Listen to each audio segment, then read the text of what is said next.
Senhor presidente, senhores senadores, senhoras senadoras, senhor presidente, deixe-me dizer inicialmente que esse é um discurso que eu não gostaria de fazer. Esse é um momento que eu preferia não viver, senador Luiz. Eu preferia estar debatendo outras coisas para o futuro do meu país. Mas são esses momentos que dão grandeza à atividade política, quando a gente enfrenta com respeito às... Presidente, estão dizendo que não tem som. E eu vinha sentindo isso também antes.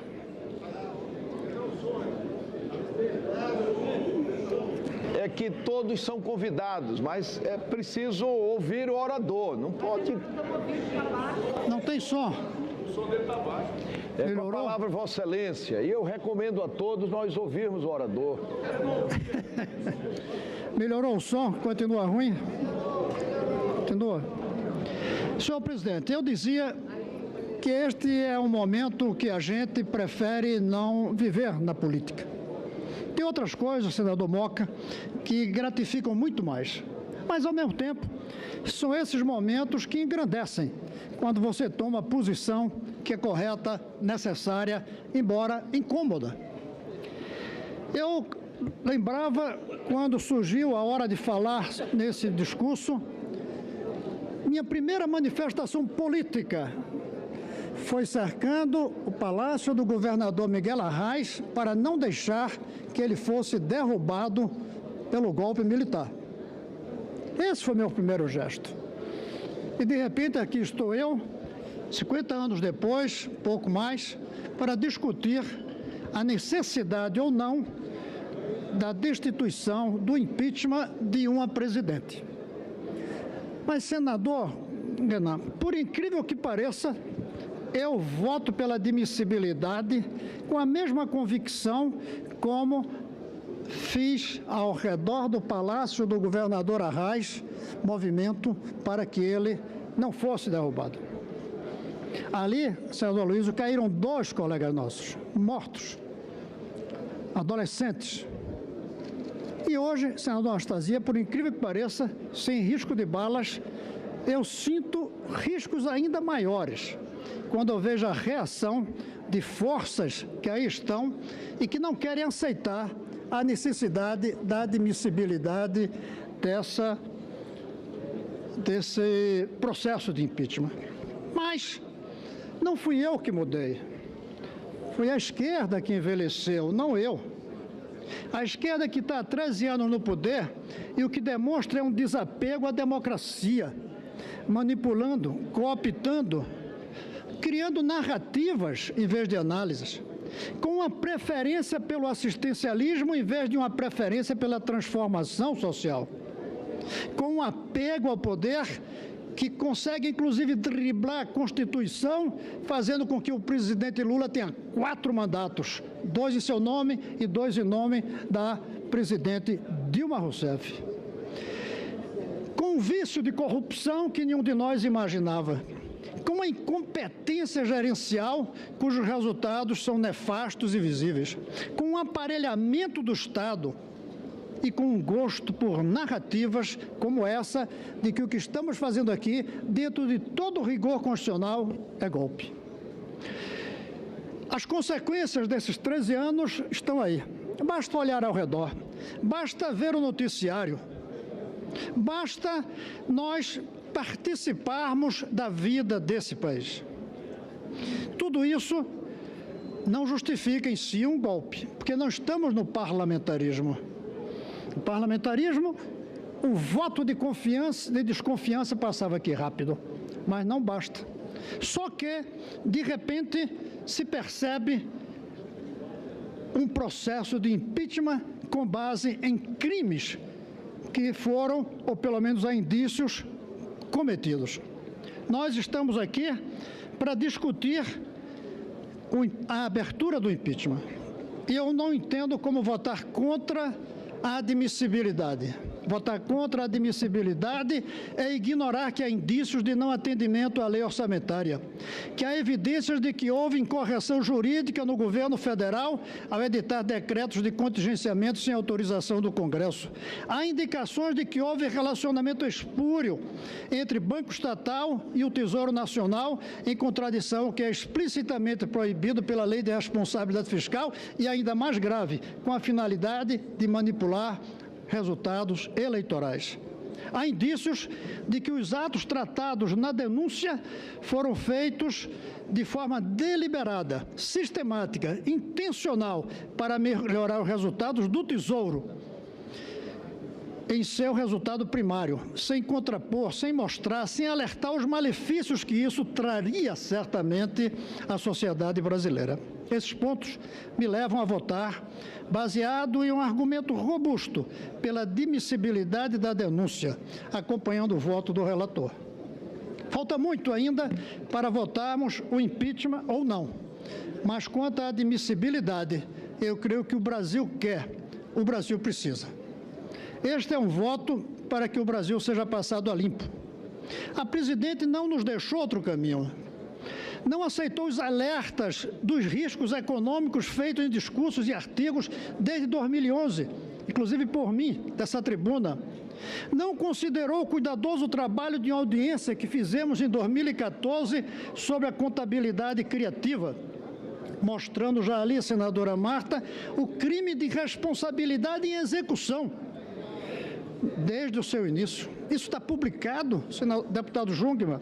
Não ouviu quando, em 2015, junto com outros senadores, fomos a ela e lhe dissemos pessoalmente que ela precisava mudar. Nada disso adiantou. Ela não nos deixou outro caminho. Tampouco levou em conta que a sua eleição comprometeu as finanças e a economia do país. E o senador Ferraz é um dos que alertou isso muitas vezes. Este meu voto é um voto técnico, pela incompetência como a economia e a gestão foram administradas. É um voto político, pela análise dos rumos tomados pelo país no passado e do destino que nos ameaça no futuro.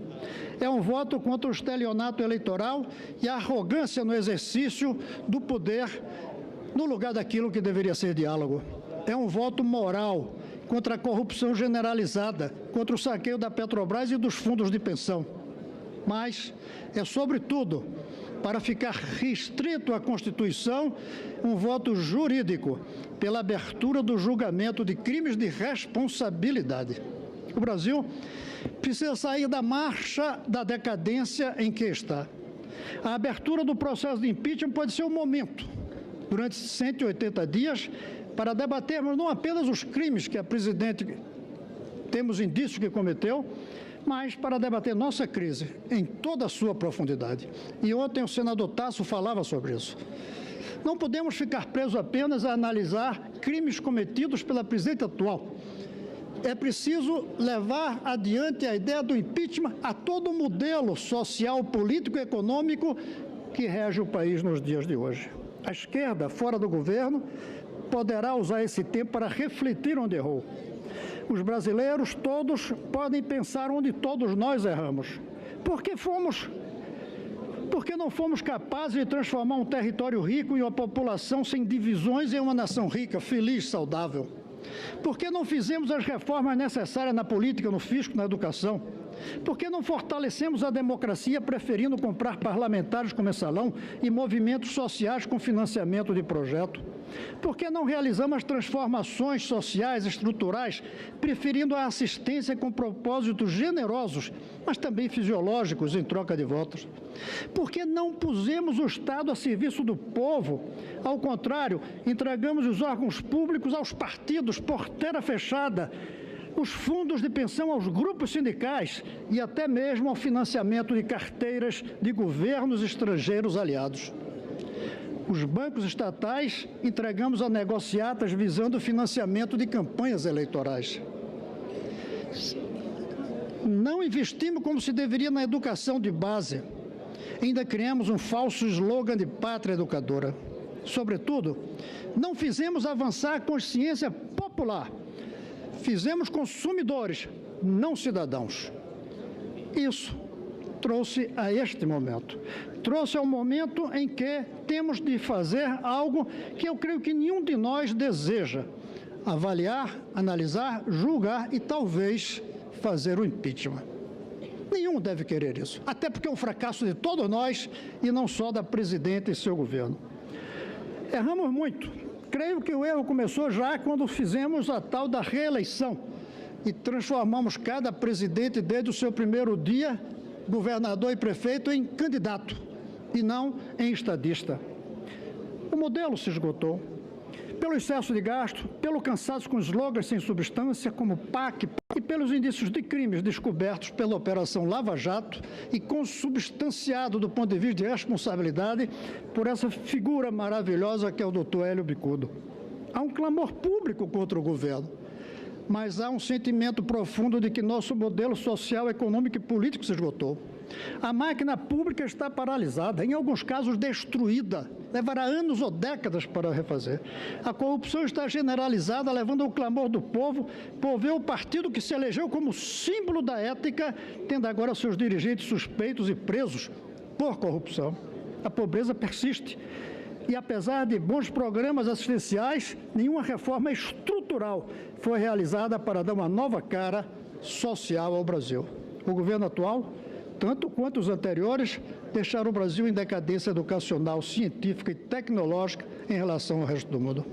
Nenhuma reforma foi proposta com a finalidade de mudar o vergonhoso quadro da vida política, sem partidos de fato e com excesso de siglas, sem utopias, com campanhas milionárias, um sistema legislativo inoperante e inconfiável. O resultado é um processo de judicialização que desorganiza o processo democrático e envergonha todos nós, como nesses últimos dias. Voto hoje pela necessidade de fazer renascer as propostas de uma revolução social que foi corrompida e soterrada por uma esquerda que se acomodou, se acovardou, vive de narrativas ilusórias e não da verdade transformadora. E não venham dizer que eu mudei daquela passeata para salvar Miguel Arraes da cassação para o meu discurso de hoje de aceitar a abertura do processo. O mundo mudou, a esquerda envelheceu, mas eu continuo com os mesmos sonhos. Desta vez, nenhuma bala passará perto de mim como naquele dia. Não terei de me esconder por dias nem me exilar fora do país por quase uma década. As liberdades continuarão plenas, mas o risco, senador Renan, pode ser até maior. É o risco de perder apoios, simpatia, reconhecimento das pessoas que formavam, já começo a falar no plural, o meu círculo mais próximo de apoio político. Eu vou falar 4. Não haverá balas, mas tem havido agressões, mentiras, infâmias. O Senado é dividido por bancadas. Tem bancada de empresários, de religiosos, tem bancadas de sindicalistas. A minha bancada é a bancada dos professores, dos estudantes, dos cineastas, dos cientistas, dos artistas intelectuais. A minha bancada é a bancada da inteligência. E, lamentavelmente, a inteligência brasileira não está querendo usar a inteligência para pensar o novo. Está viciada, comprometida e sem querer avançar. Eu voto com a tristeza do momento, mas voto com a esperança de que nós possamos, a partir dessa catástrofe produtiva, criativa, debatermos o futuro do Brasil, o futuro das forças progressistas, e não das siglas que se dizem progressistas, e não das pessoas que fazem parte de uma esquerda antiquada, superada e saudosista. Eu voto pela abertura do processo, deixando em aberto qual vai ser a decisão quando nós analisarmos o centro do assunto e chegarmos à conclusão de que sim, houve crime e de que eu vou saber explicar esse crime para o povo entender.